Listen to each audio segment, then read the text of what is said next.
Hola, muy buenos días. Un saludo desde Transparencia por Colombia para todas las personas que nos acompañan en este live. Mi nombre es Andrés Hernández, soy el director ejecutivo de Transparencia por Colombia y estamos en este día divulgando los resultados del Índice de Percepción de Corrupción 2024 de Transparencia Internacional. Agradecemos a todas las personas que han manifestado su interés en este tema y que por lo tanto no solamente nos acompañan aquí en este live, sino también han estado muy pendientes en los últimos días del anuncio de la divulgación de esta información que Transparencia Internacional hoy, 11 de febrero de 2025, divulga para 180 países del mundo. Lo que planteamos para arrancar en esta conversación es entonces si la corrupción en Colombia a la luz de este indicador mejoró, empeoró o quedó igual. Y eso es lo que entonces estaremos no solamente compartiendo con las personas que están acá, sino también discutiendo con dos invitadas, dos amigas de Transparencia por Colombia, que también conocen muy bien el campo de la transparencia, la gobernabilidad, la lucha contra la corrupción. Ellas son Marcela Restrepo, presidenta ejecutiva del Foro Nacional por Colombia, y Paca Zuleta, directora de la Escuela de Gobierno Alberto Lleras Camargo de la Universidad de los Andes, a quien saludo de manera muy especial, con un agradecimiento por unirse a este espacio. Y entonces, antes de arrancar la conversación con ellas, quiero compartir los resultados, justamente la respuesta en un primer momento a esa pregunta sobre si Colombia mejoró, empeoró o quedó igual. Los resultados entonces del Índice de Percepción de Corrupción 2024 nos indican que Colombia logra una calificación de 39 sobre 100 puntos, en una escala en la cual 0 puntos es considerado un país como completamente corrupto y 100 puntos un país percibido como completamente transparente. Y adicionalmente, Colombia, en esta nueva medición de Transparencia Internacional y dentro de los 180 países que son medidos, cae 5 puestos, llega al puesto 92, estábamos en el 87 y por lo tanto pues es claramente una desmejoría, una caída tanto en puntaje como en ranking global. Pero más allá de esto, miremos un poco cómo queda Colombia en esa medición también mucho más amplia, por lo menos a nivel regional. Estamos todavía como país muy lejos de Uruguay, que es el país que en América Latina recibe el mejor puntaje de 76 sobre 100, seguido de Chile con 63 puntos. Luego viene Colombia con 39 y por debajo de Colombia hay países como Argentina, Brasil, Ecuador, Perú, y muy lejos de todo este grupo está Venezuela con 10 puntos sobre 100. Esto significa que si bien estamos en la región, en un lugar que no es el peor, tampoco es el mejor, estamos muy lejos de los mejores. De todas formas, pues tenemos mucho que hacer aún, no solamente para mejorar un indicador, un puntaje, un ranking global, sino para que realmente esto sea un tema que le genera resultados mucho más concretos a la ciudadanía y que nos ayuda a seguir confiando en las instituciones.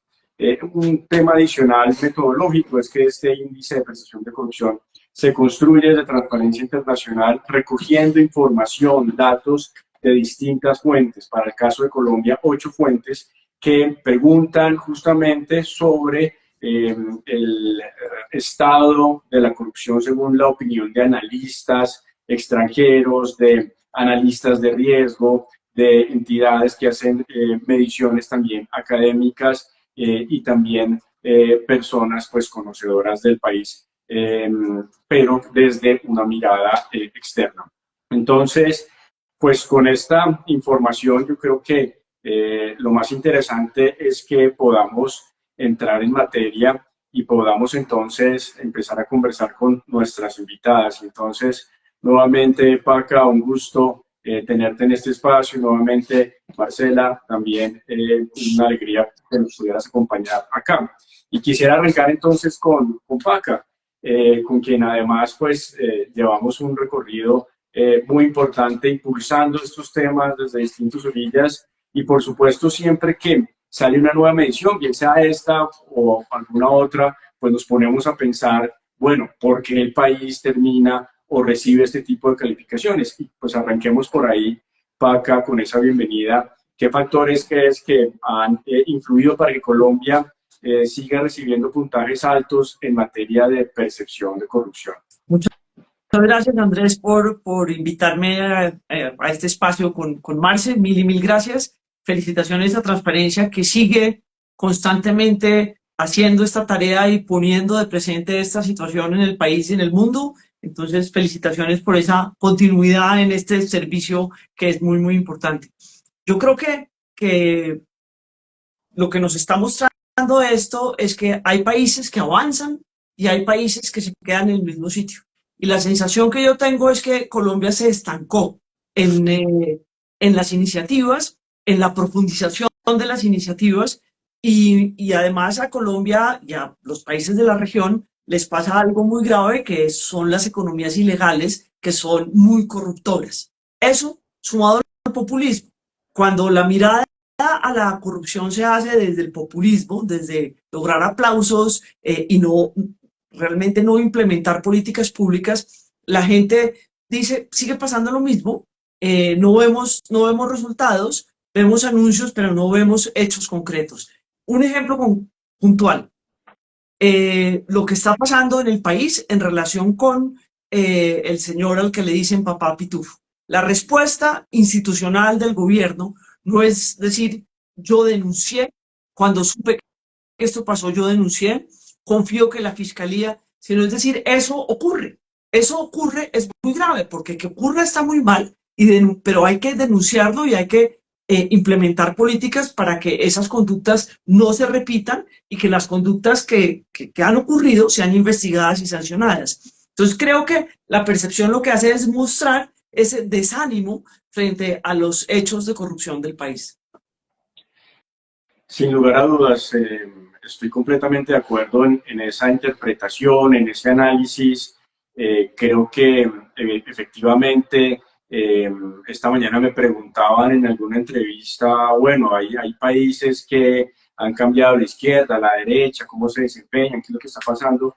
Y al final creo que, por supuesto, ya es evidente hoy que esto no es un problema ni de izquierdas ni de derechas, pero sí de la manera como muchas veces esto termina influenciado, como decías Paca, por unos discursos y por unas actuaciones que no logran llevar a lo concreto y que se quedan muy en el aire, unos discursos pues muy asociados a eso que decías, al populismo, pero también agravado por esa influencia del crimen organizado, ¿no? De las economías ilegales, y eso es algo que evidentemente pues afecta mucho a nuestro país. Marcela, también con la bienvenida y teniendo el gusto de tenerte acá en este espacio junto con Paca, pues también conocedora de temas de transparencia y lucha contra la corrupción, pero sobre todo desde la cancha en la cual durante muchos años Foro Nacional por Colombia ha estado impulsando una participación ciudadana que sea mucho más efectiva, mucho más incidente. Pues, ¿cómo crees que se leen estos resultados a la luz también de los esfuerzos más recientes que se han hecho en años previos? Sabemos que la lucha contra la corrupción ya viene de unas cuantos casi décadas para acá, pero bueno, al final la percepción es como una fotografía, un momento, pero que no puede desligarse de lo que ha pasado en el contexto reciente. ¿Cuál es tu análisis y tu lectura? Hola Andrés, muchísimas gracias. ¿Qué tal Paca? Qué bueno estar aquí con ustedes y me sumo a Paca en las felicitaciones para Transparencia por Colombia y Transparencia Internacional, que a pesar de todo sigue en el esfuerzo de seguirle el seguimiento a este fenómeno tan complejo. Este tema de los esfuerzos anticorrupción, yo creo que hoy día hay que verlos no solamente desde la perspectiva gubernamental, sino como involucrando a otros actores. Porque si uno mira solo los gobiernos, quizás lo que más puede decir es que estamos como fracasando. Sin embargo, cuando yo quisiera como echarle una mirada, en primer lugar, a lo que ha sido en estas últimas décadas, la acción del periodismo investigativo, creo que allí hay un esfuerzo anticorrupción súper importante, sin lugar a dudas de los más destacados, que tiene una conexión directa con cuando hay una capacidad y una decisión importante de la rama judicial, de hacer investigación y de sancionar estos hechos. Entonces creo que hay unos esfuerzos muy importantes desde el periodismo investigativo que a mí me gustaría destacar como cada vez más fuertes y más importantes. En segundo lugar, los esfuerzos que se han hecho desde la sociedad civil, la ciudadanía común y corriente que hace control social, las organizaciones sociales, organizaciones no gubernamentales como Transparencia por Colombia, que siguen haciendo auditoría y fiscalización ciudadana. Ese es un esfuerzo también que a pesar de los golpes que se reciben seguidito, siguen trabajando en esta línea. Y sí, definitivamente pues hay que hablar del esfuerzo de los gobiernos y ahí es donde yo sí creo que la cosa, vuelvo y digo que puede estar como un poquito llamada como un poco al fracaso. Y quisiera detenerme allí como por qué como el fracaso. La receta anticorrupción que hemos venido aplicando desde hace unas 2 décadas largas, Paca y Andrés más o menos, ha sido una receta pues que nos enseñaron que si había menos opacidad, que si había menos discrecionalidad y que si había más control, pues le quitamos la oportunidad a la corrupción. Pues esa receta se nos quedó corta cuando hablamos de una corrupción que tiene todo que ver con una captura del Estado y que va de la mano, como lo dice Paca, con las economías ilegales, o sea, actores políticos tradicionales, de la mano de economías ilegales, pero además desde un modelo de desarrollo económico totalmente que busca la acumulación a toda costa. Entonces esa receta desde los gobiernos se ha quedado corta para un problema que es muchísimo más complejo. Y termino por decir que en medio de esta triada entre los periodistas, la sociedad civil y las élites políticas y gobernantes, los más valientes en estos esfuerzos anticorrupción han sido los periodistas y la sociedad civil. Algunos representantes del gobierno, algunos jueces destacados, pero la mayoría de los tomadores de decisiones les falta bastante valentía para medírsele a un problema tan complejo como la lucha contra la corrupción. Gracias, Marce. Creo que complejizas aún más la fotografía que estamos mostrando con este resultado y eso es muy importante porque, como también muchas veces lo ha dicho Paca, tenemos que focalizarnos, tenemos que ver muy bien cuál es la problemática porque si no terminamos hablando de cualquier cosa. Y al mismo tiempo es muy importante esa ampliación de cancha que haces, Marce, en términos de poder ver estos puntajes, estas calificaciones, no solamente como algo que cae encima de un gobierno específico, sino también cómo lo recibe una sociedad. Y yo he sido muy insistente en que justamente en Colombia, en esos 2 puntos que planteas, los medios de comunicación, el periodismo de investigación, la sociedad civil amplia, con la academia, muchas veces también con una iniciativa comprometida del sector privado, pues de alguna manera son los que han seguido empujando para que haya una institucionalidad que pueda, más o menos, y frente a todos los desafíos que tiene, mantener un avance en un problema tan complejo y como también lo planteé hace un momento, seguir pidiendo cuentas, seguir exigiendo. Claro, la respuesta, y me parece muy importante esto que dice sobre la fórmula como muy clásica que teníamos desde años antes, pareciera agotarse. Pero al mismo tiempo vemos que persisten problemas, ¿no? Y entonces aquí quiero seguir ampliando la conversación para que veamos cómo seguir abordando esas problemáticas de fondo, esas problemáticas estructurales que a veces parecen muy complejas, pero que al final toca terminarlas de abordar. La corrupción política, la corrupción, por supuesto, asociada a las compras, contrataciones, presupuestos públicos, la falta de sanción, la impunidad en casos de corrupción. También quiero invitar a todas las personas que nos están escuchando en este momento que escriban sus comentarios, sus preguntas. Vamos a tratar de abordar algunas de ellas en un momento y de todas formas lo que se nos quede pendiente lo vamos a contestar de todas formas a través de este canal de Instagram de Transparencia por Colombia. Entonces, Paca, volviendo un poco a esta complejidad, hay algo que es como la inmediatez, ¿no? Y estamos en ese momento, sí, escándalo tras escándalo. Creo que este año no hemos parado de sorprendernos de cosas que están pasando en nuestro país, sobre todo en ese ámbito público y en las altas esferas del Poder Ejecutivo. Pero en esa inmediatez la gente dice, bueno, ¿hacia dónde andamos? ¿Hacia dónde nos movemos? Por ejemplo, en el caso del gobierno quedan 18 meses, esto hacia dónde va, pero incluso un poquito más allá de los 18 meses entramos en el contexto electoral y entonces ahora qué vamos a hacer, por dónde nos movemos. Y sé que esta es la pregunta que todo el mundo se hace, pero ¿qué luces nos puedes dar en eso, Paca, en esto que viene, en estos meses próximos? ¿Cómo ves que la situación pudiera evolucionar e idealmente poderse corregir en medio de una situación tan apremiante? Yo creo que 18 meses son pocos, es poco tiempo para hacer muchas cosas, pero es un montón de tiempo cuando la gente quiere robar. Y yo creo que eso hay que dejarlo súper claro.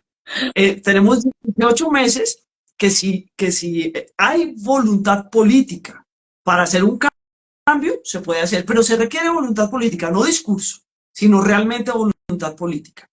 Los gobernantes tienen que dar ejemplo, tienen que dar ejemplo dando inicio a las investigaciones, pero adicionalmente dando ejemplo diciendo yo me alejo, me aparto de situaciones que creo que pueden tener vicios de corrupción, que pueden tener problemas de corrupción. Entonces, la primera cosa es que yo creo que el gobierno tiene que actuar en consecuencia con el discurso que ha dado siempre, que ahí tenemos un problema sin lugar a dudas. En segundo lugar, ha habido, con ustedes dos hemos hablado de las demoras en la estrategia anticorrupción de este gobierno. Vamos, habló, llegó al gobierno, llegó al poder este gobierno hablando del tema y hubo digamos, una demora gigantesca. Hay que hacer la tarea, hay que hacer la tarea y hay que hacer la tarea a partir de la información. Este gobierno ha ignorado la importancia de tener información pública suficiente a disposición de los colombianos. Hemos retrocedido durante este gobierno en todos los indicadores de gobierno abierto. Y yo creo que ahí hay una oportunidad de corregir y de corregir rápidamente. Y también de dar ejemplo y de dar el ejemplo diciendo voy a actuar en consecuencia con esa transparencia. Nosotros en este gobierno dejamos de tener los proyectos de ley publicados a tiempo. Los proyectos de decreto y los proyectos de ley que habíamos avanzado en Colombia en esa línea. Datos.gov.co no tienen la cantidad de información que tenía antes. Y yo creo que ahí hay unas tareas puntuales que hacer en donde Colombia tiene la infraestructura y debería, en lugar de decir quiero empezar todo de nuevo, hacer la tarea de poner esos datos. Pero hay otro tema que me parece muy importante y es que tenemos campañas políticas ahora. Los partidos políticos tienen que quienes dan avales, quienes van a manejar las campañas políticas, tienen que hacer un compromiso de verdad frente a la ciudadanía, frente a la justicia, frente al Consejo Nacional Electoral, de que van a publicar la información, de que no van a recibir plata en efectivo, de que van a utilizar exclusivamente los canales bancarios para los aportes a las campañas y que la información va a estar a disposición de todos los votantes. Yo creo que este es el año preelectoral. La gente, vamos a tener ley de garantías a partir de noviembre. Entonces yo creo que es un momento en donde el gobierno nacional, departamental y municipal tiene que hacer un seguimiento muy cuidadoso de la ley de garantías, asegurarse que la información está a disposición de la gente y por otro lado los partidos políticos y los movimientos políticos mostrar cómo están recaudando la plata, cómo están vinculando a las personas, cómo son sus organizaciones o sus cuadros políticos para las elecciones. Yo creo que esas son las cosas que si hay voluntad política de realmente tener un avance en la lucha contra la corrupción, son temas concretos que se pueden hacer ahorita en lo que queda de gobierno. Yo creo que trazas una agenda muy, muy clara de, evidentemente, 18 meses son tiempo en los que todavía se pueden hacer cosas y mirando también esto en la perspectiva de la realidad electoral. Coincido plenamente en la importancia de la voluntad política, en la importancia del ejemplo, en la importancia de poder ser coherentes. En esto hemos insistido mucho en Transparencia por Colombia, volviendo un poco a esa fórmula que está medio obsoleta y que planteaba Marcela, otra vez el componente de liderazgo ético que antes lo llamábamos mucho voluntad política, que está bien, sí, pero el voluntad política no se puede separar de ese liderazgo de integridad y de ética, porque al final es lo que la gente está viendo en el día a día. Y es lo que le está enviando la señal a toda la sociedad, como lo interpretamos nosotros en Transparencia por Colombia. Pero poner además esto en contexto electoral me parece muy importante, como lo planteas, Paca, porque otra vez está el punto de la relación entre dinero y política, y sabemos que esa relación, que por un lado se argumenta que es necesaria, al mismo tiempo genera muchísimos desafíos y muchos problemas en todo el mundo, pero en Colombia casi que ya tenemos un récord de no tener ningún gobierno elegido sin algún escándalo serio de financiación de campañas. Entonces yo creo que este es un año en el que efectivamente tenemos que anticipar mucho la acción desde distintas orillas, no esperar al 2026 cuando ya todo el mundo está corriendo alrededor de las campañas, sino dejar muy bien sentados esos pilares de lo que tenemos que exigir para que esta situación pueda cambiar. Y en esa línea también vuelvo a ti, Marce, con parte del planteamiento que hace ese momento y en el contexto que nos plantea Paca, y retomo la idea sobre esa sociedad civil activa, esa sociedad civil motor, esa sociedad civil que demanda cambios, que es inquieta y que a pesar de que sí tenemos muchos problemas en el país, la gente de todas formas, las organizaciones sociales, en muchos lugares del país, esto no es una cuestión de Bogotá, hay unos cuantos por ahí que están haciendo unos indicadores y unos análisis. La gente en el día a día en territorios, en muchos lugares del país, está viendo esto, está percibiendo esto y está buscando todavía la manera de aportarle a un cambio en esa situación que tenemos en materia de corrupción, de lograr mayor transparencia, lograr mayor escrutinio a las decisiones públicas. Pero al mismo tiempo sabemos que el contexto, si se quiere, de espacio cívico en el país también es bastante retador. ¿Cómo ves tú que en este planteamiento, en este horizonte que acabamos de abordar con Paca también, esa sociedad civil activa, pero en un contexto complejo, puede fortalecerse y puede ampliar su voz y su exigencia para que logremos cambios más evidentes?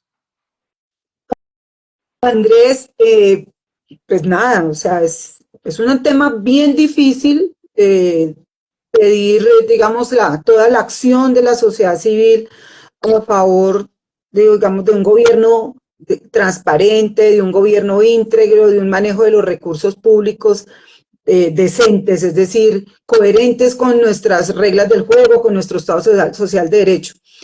Pero uno ha aprendido en todos estos años de que tenemos unas organizaciones que no bajan sus banderas, que siguen con las banderas arriba. Y una primera bandera que la sociedad civil colombiana o muchas organizaciones han mantenido arriba es la bandera de la dignidad.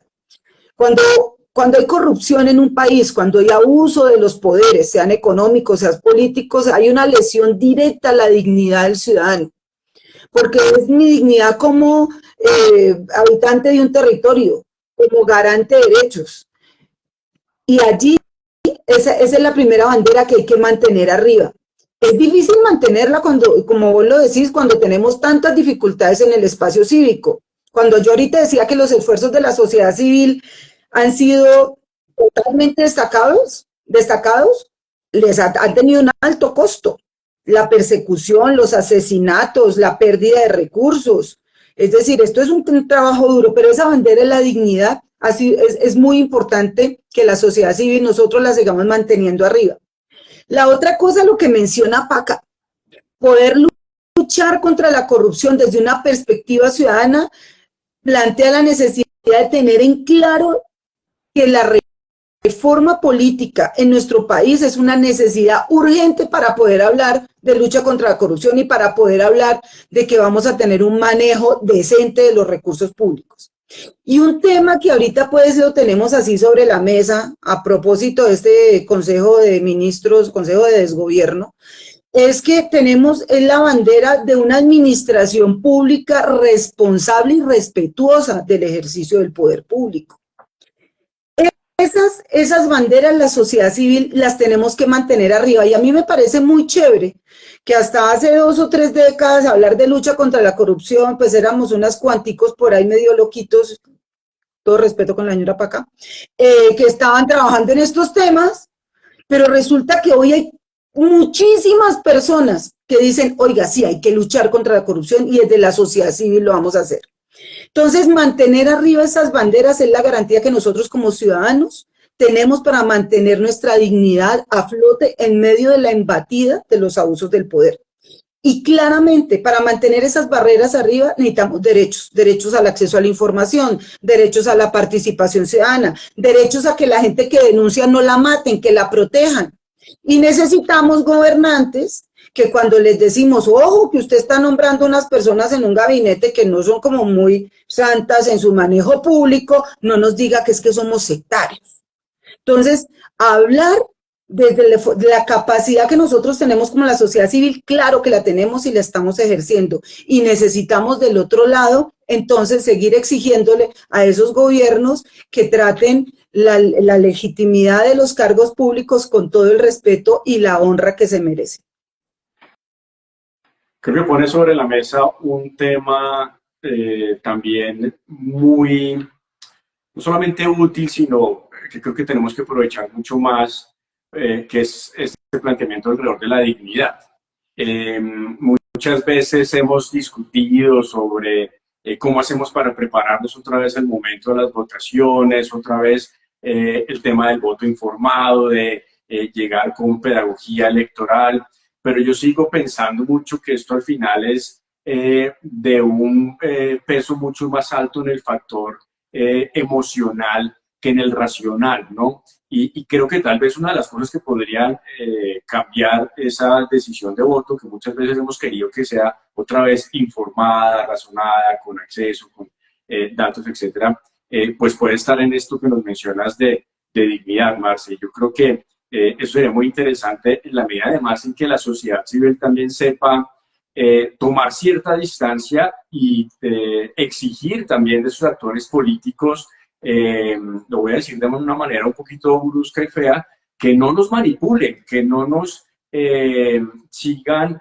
buscando para satisfacer unos intereses que lo que nos llevan es justamente no solo a la indignidad, sino a los estragos que la corrupción sigue generando en el país, generando víctimas, generando desvíos, cuando esto requiere realmente, otra vez, no solamente voluntad política, sino una apuesta realmente clara y decidida.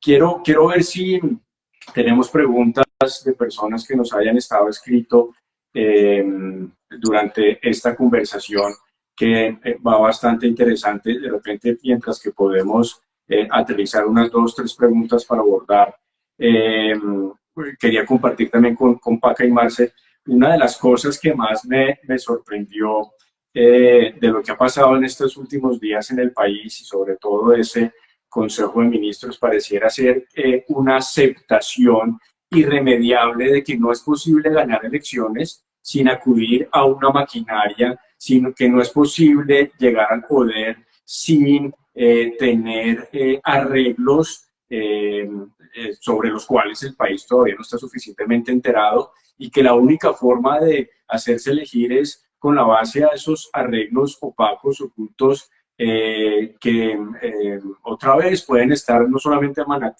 maniatando unas decisiones públicas, sino generando un escenario muy dramático para el país. Es un escenario de un desafío estructural de fondo muy grave, pero Paca, me resisto a creer que es imposible hacer política de manera decente. ¿Cómo ves tú en medio además de la coyuntura que tenemos? Lo que pasa es que estamos en un momento espantoso, en una coyuntura donde, digamos, todos estamos afectados porque los escándalos de corrupción minan la legitimidad de las instituciones. No hay nada que hacer, porque se da uno cuenta de que ha habido problemas sustanciales. Y en este momento, como tenemos además el problema de ausencia de liderazgo, Y qué pena que lo diga de esa manera. Lo que nos mostró esa reunión televisada es que ahí no hay un liderazgo, ni ético ni no ético, es que no hay liderazgo. Pero encima de todo, cuando se asume algo de autoridad, no de liderazgo, es señalando y la ética queda por debajeada, ¿no? Que era lo que decía Marce, digamos, yo aquí tengo que hacer componendas porque es que si no todos son sectarios, que es una cosa, digamos, muy, muy fuerte.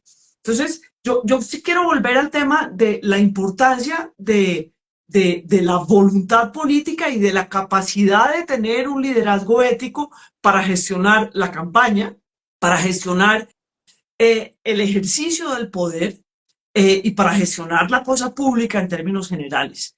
Se hablaba al comienzo de la importancia que ha tenido la sociedad civil en la lucha contra la corrupción, pero yo también quiero como subrayar el cambio. Si nosotros estuviéramos hablando de esto en el año 2005, el momento de la empresa privada es completamente distinto.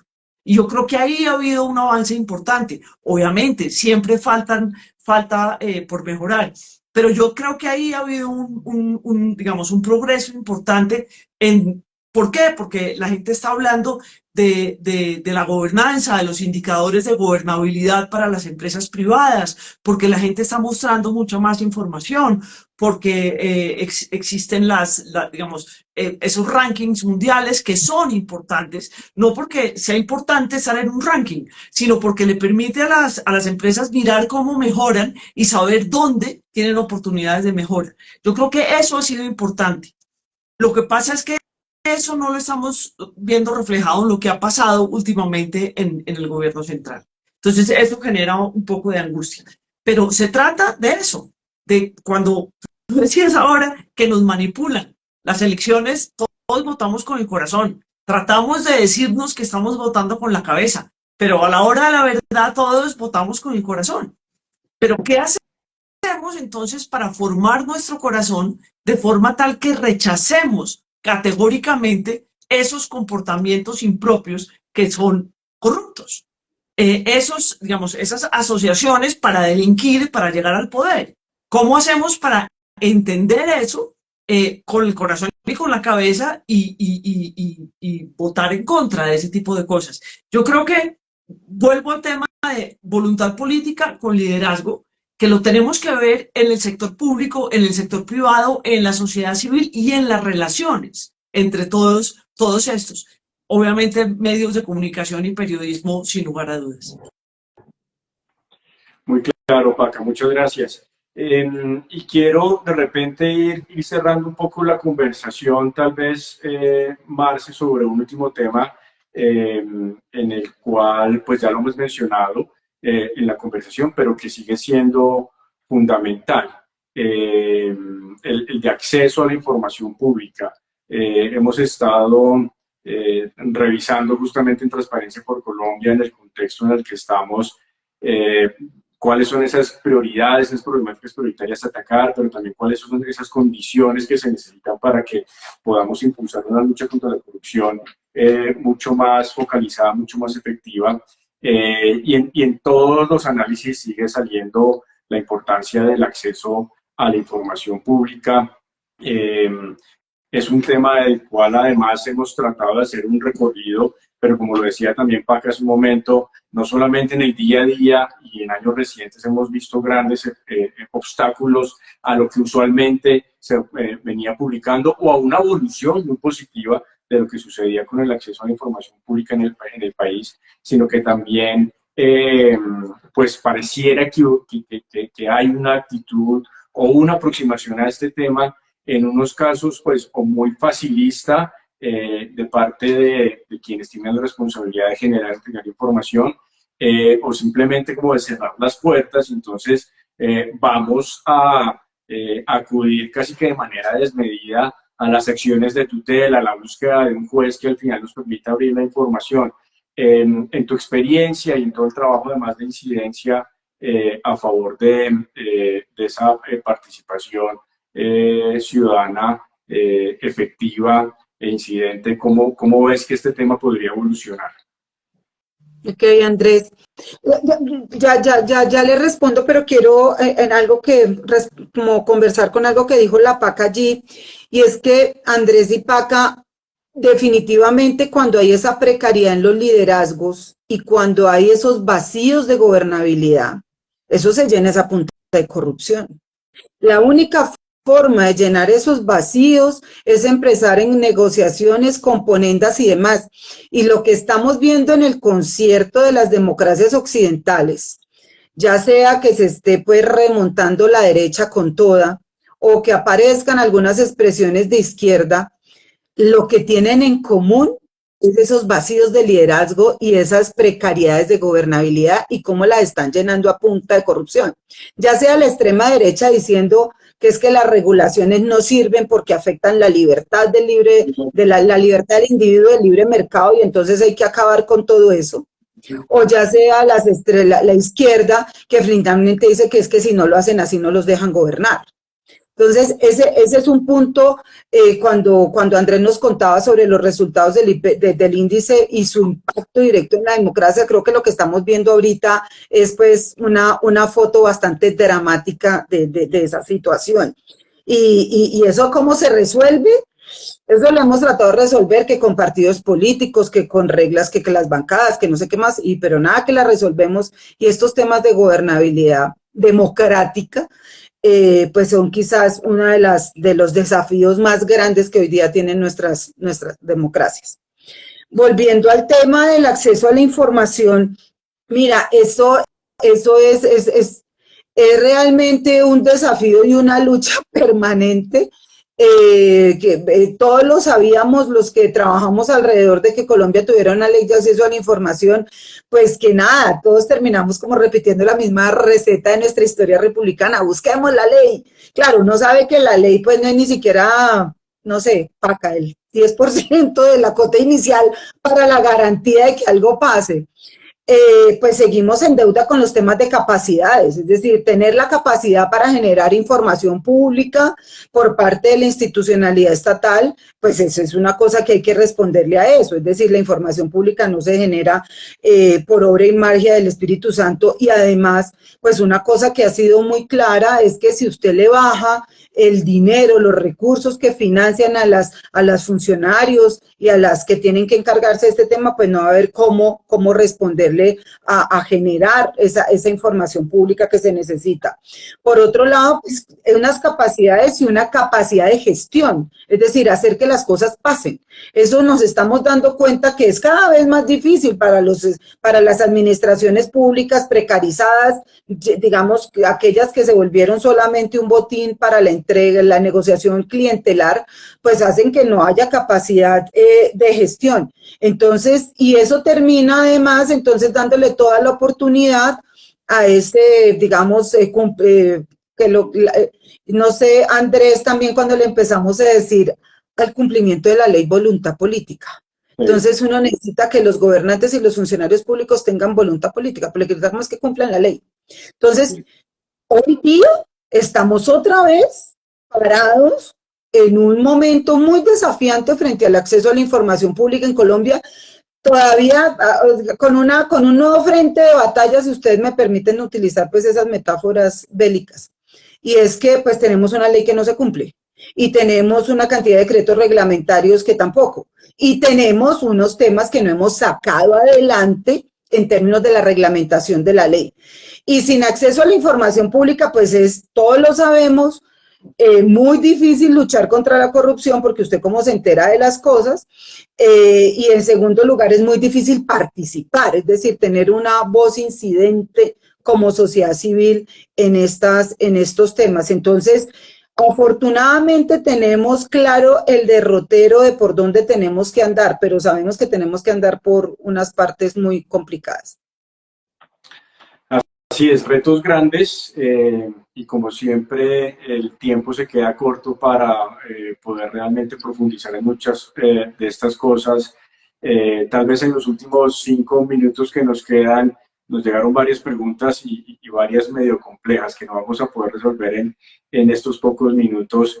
Hay una en particular sobre reforma política y otra también de cómo seguir activando esa dignidad que nos decía Marce. Entonces, si quieren, ahí les dejo repartidas un poquito las preguntas, pero bueno, sobre todo también un mensaje de cierre, sabiendo que esto es una conversación, o sea, más allá de este momento en el que estamos en este live, es un trabajo que creo que además las tres organizaciones que están representadas acá, más las personas que nos están escuchando, somos como un reflejo de que aquí hay un trabajo grande por hacer, que estamos dispuestos a hacerlo y que queremos ir adelante. Entonces, Paca, tal vez un mensaje de cierre, si puedes decir algo, si te animas de reforma política también. La reforma política, yo quisiera que no la pensáramos como un trámite en el Congreso. Yo quisiera que no la pensáramos como un proyecto de ley, sino como una decisión de los partidos políticos y de las personas que quieren ser elegidas de trabajar para conseguir los votos y financiar sus campañas de una forma distinta. Y asegurarse cuando llegan a la posición, la que sea, de alcalde, de gobernador, de concejal, de edil, de presidente, no importa cuál, actúen en consecuencia. Aquí, digamos, las leyes son leyes, pero el comportamiento de las personas es lo que nos permite ver quiénes son, cuál es su postura, qué es lo que hacen, cómo ejercen ese liderazgo ético. Y yo creo que eso debe ser un compromiso más allá de pensar en la ley. Las normas están ahí y yo creo que tenemos una cantidad de normas que funcionan. El punto está hasta dónde las cumplimos y hasta dónde lo que hacemos los ciudadanos es exigir ese cumplimiento y exigir digamos, las promesas. Yo creo que no pensemos en proyectos de ley, pensemos en cómo elegimos, primero salimos a votar, pero cómo elegimos a personas a las que después les exigimos que cumplan lo que nos dijeron y cómo hacemos veeduría de cómo se financiaron, cómo se relacionaron con los demás, qué tipo de trabajo hicieron para ser elegidos y después para cómo gobiernan, cómo participan en digamos, los congresos, asamblea, junta de acción, lo que sea. Muchas gracias, Paca. Además, creo que es un mensaje que recibimos en Transparencia por Colombia y vamos a apostar también mucho a cómo esa reforma es más una transformación de prácticas y una mayor demanda y mayor exigencia. Muchas gracias por acompañarnos, Paca. Y Marce, entonces, un mensaje de cierre, aprovechando más esa idea poderosa de acudir a la dignidad. Sí, o sea, la cosa es que nosotros como ciudadanos, como constituyente primario, somos depositarios de nuestro Estado Social de Derecho. Y cuando la corrupción nos quita los derechos, pues está atentando contra nuestra vida, contra nuestras posibilidades de disfrutar el ser parte de una nación y habitar un territorio y construir un territorio. En ese sentido, aquel que es un corrupto y que coge los recursos públicos o las decisiones públicas y se las embolsilla, pues está yendo en contra de mí como persona, de mi familia, de mi comunidad y está yendo en contra de mi país. Entonces, mantener la frente en alto y seguir luchando por que se nos respete la dignidad como ciudadanos en el marco de la defensa de lo público como un asunto de todos, es definitivamente nuestro deber como ciudadanos. Y solamente termino rápidamente con algo que dijo la Paca sobre la reforma política, que me parece importante señalar en ese mismo orden de ideas de la dignidad. Es que tenemos que reformar las reglas del juego para que no sea la misma élite política que se reproduce permanentemente en el poder, porque esas reglas del juego que tenemos hoy día lo que garantizan es eso, que las mismas élites sigan ostentando el poder y abusando, muchas de ellas, no todas, de ese poder. Entonces necesitamos una reforma política que permita que participen otros grupos que históricamente han estado por fuera del concepto del ejercicio del poder político. Y un tema muy importante, que lo ha dicho la misión de descentralización, que lo reprise el profesor Darío Restrepo, la representación política del territorio es uno de los elementos fundamentales para empezar a hablar de redistribución del poder y de justicia social. Y por ahí tiene que pasar la reforma política también. Así es, Marce, tenemos que ver un país con unos lentes mucho más amplios, mucho más inclusivos y realmente mucho más equitativos. Mil gracias, Paca, mil gracias, Marce, mil gracias a todas las personas que nos acompañaron. Como lo dije, este era un espacio de discusión, pero la tarea que queda por delante es muy grande. Vamos a seguir haciendo y vamos a seguir buscando el concurso, la participación y la articulación de muchas instancias, muchas organizaciones para seguir avanzando en esto y que la lucha contra la corrupción no se pierda del panorama en medio de tantas complejidades de nuestro país. Mil gracias y feliz día para todas y para todos. Muchas gracias. Gracias, hasta luego. Chao, Paca, chao, Andrés. Chao, gracias.